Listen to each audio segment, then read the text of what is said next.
Hello and welcome once again everyone. Today's video features the brand new premium light Russian cruiser, Ochakov. I must admit I've had a real blast playing Ochakov during testing. Those of you already familiar with my channel will know I published a first impression video a few weeks ago, and I was initially very excited about this ship. Ochakov's performance was quite constant throughout the testing process, and this gameplay is from the finished version. You won't see any achievements in this game because it still had test status when I recorded this footage, but it is exactly the same ship with the same stats as now on the live server. This game not only features my high kill record in a cruiser, but also a solo warrior, defying all the odds to come out on top. So let's start off by looking at Ochakov's survivability. Ochakov gets 30,200 hit points, which really does put it at the low end compared to other light cruisers at its tier. If you directly compare it with the recently released German light cruiser Mainz, which gets 42,500, or another lightly armoured Tech Tree cruiser, for example like the Edinburgh, which gets 36,400, also low, but it does get the repair party. Ochakov does not get a repair party. It's very much a case of what you see is what you get. This is compounded by having no torpedo belt. Ochakov will take full torpedo damage, so even taking a low damage Pan-EU torpedo will leave you feeling like you've been run over by an IKEA truck. Here you can see the armour layout on screen with 25mm of protection on both fore and aft end plating, including the upper armour belt. The Citadel armour belt is covered in 70mm and really does come in at the bottom end of Citadel protection when compared to all other Tier VIII cruisers. So don't be surprised when you get deleted when you show any kind of broadside in the Ochakov, as it really does have some very squishy armour protection. Ochakov's turrets only fare a little better protection wise, with 100mm of frontal plating, while the top, side and rear turret plating is all 50mm, so the captain's skill preventive maintenance is an absolute must.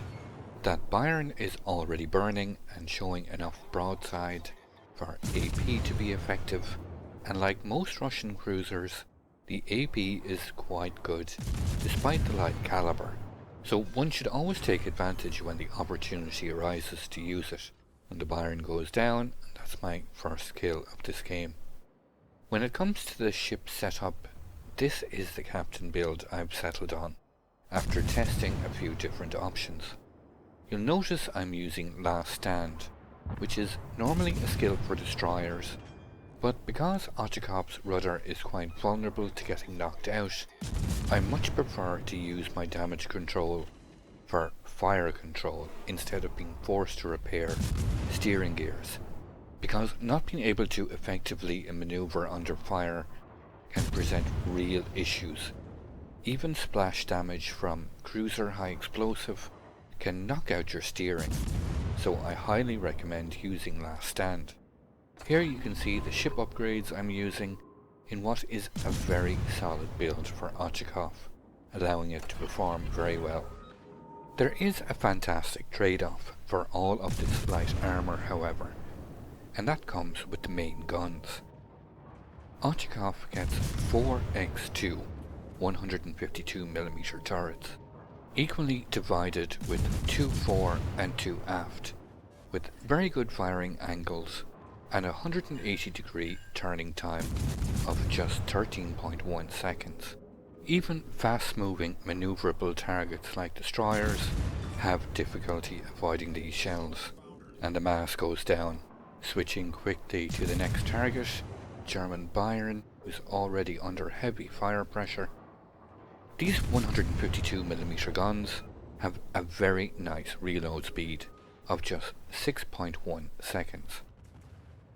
a max firing range of 15.6 kilometers with a max dispersion of just 131 meters, with very fast shell ballistics, both uniform for high explosive and AP rounds of 950 meters per second. Ochakov's high explosive rounds inflict a max damage of 2200, and with this max fire build, including both signal flags and demolition expert, they have a 15% fire chance and are capable of penetrating 30 millimeters of armor, and that's without IFHE. This combination of high fire chance and fast reload means Ochakov is an excellent fire starter. Combined with decent penetration, it makes Ochakov a real threat, even to angled targets, especially enemy cruisers. But make no mistake, these guns are capable of dealing with all classes of targets very competently. Ochakov's armor-piercing rounds have a max damage of 3300 and can be very effective against anything showing broadside. The Richelieu is on fire, so quickly changing to armor-piercing here. See what a close-range salvo can do. 2800 there, aiming for that back section, and there's a nice salvo of almost 8000. That was almost a perfect salvo, 7 penetrations and 1 overpen for almost 8000. So you see, when you hit those perfect salvos on upper belts and superstructure, you can rack up the damage pretty quickly. Ochakov, however, has no secondary armament, so don't be expecting any close quarter expert achievements in this ship. The friendly Jarvis has dropped a smokescreen, so I'm just going to push forward and use this smokescreen to turn and reset this Richelieu that's attempting to capture the sea point. I'll start turning. The smokescreen should give me cover. Briefly detected there, and she had 3 resets on that Richelieu, now fully angled away.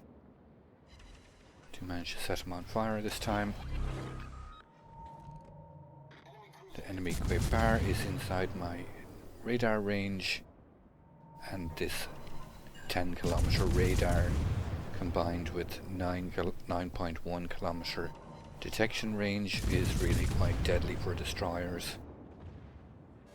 He makes a mistake, he realizes he's close to death, he actually fires his guns. If he had remained patient, he would have been able to escape there. This is only a 20-second lasting radar, and the Quepar goes down.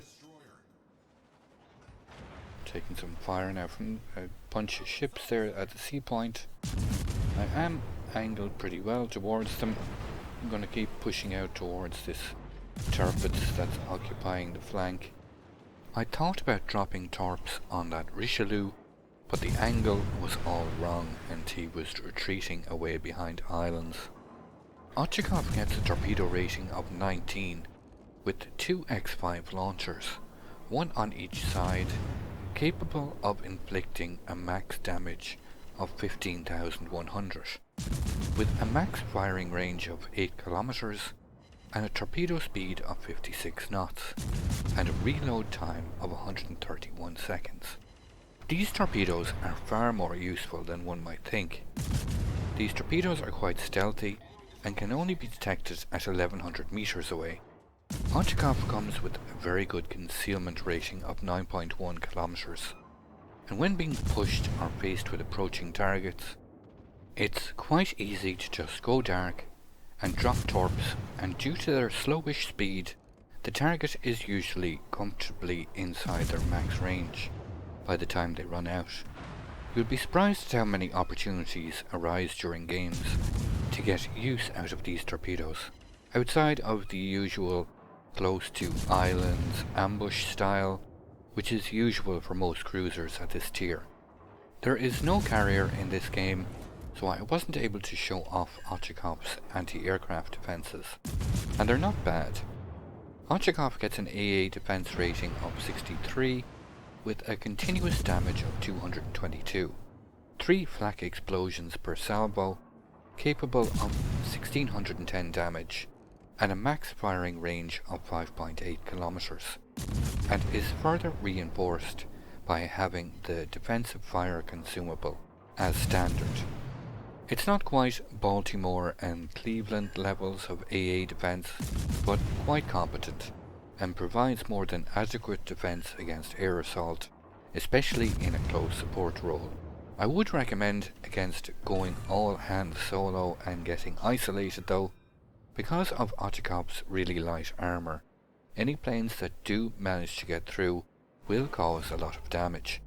When it comes to maneuverability, Ochakov gets a rating of 60, which translates into a max speed of 35 knots, increased to 36.8 knots when using the Sierra Mike signal flag, a turning circle radius of 750 meters, and with this build using steering gears mod 1 in slot 4, a very fast rudder shift time of just 6.6 seconds.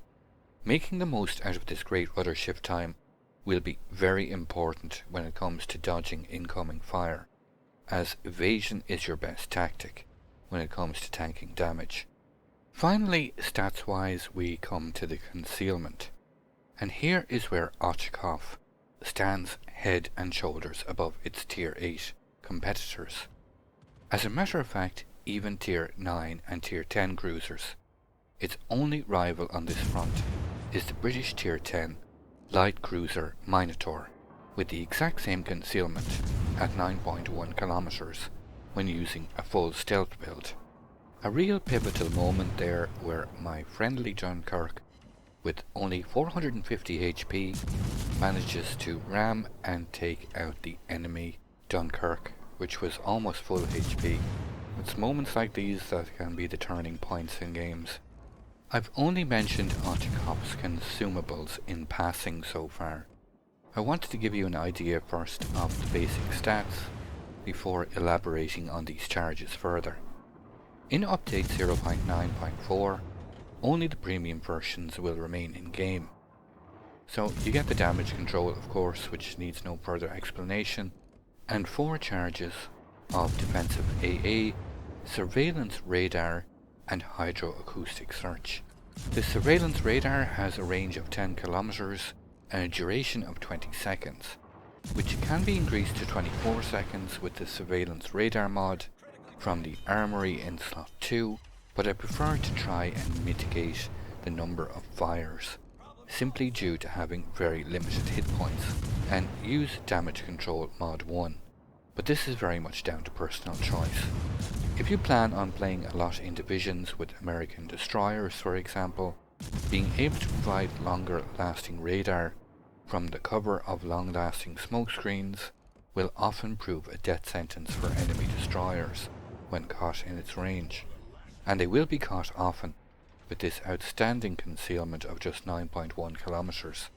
The second you get detected by an enemy destroyer, they are already 900 meters inside your radar range.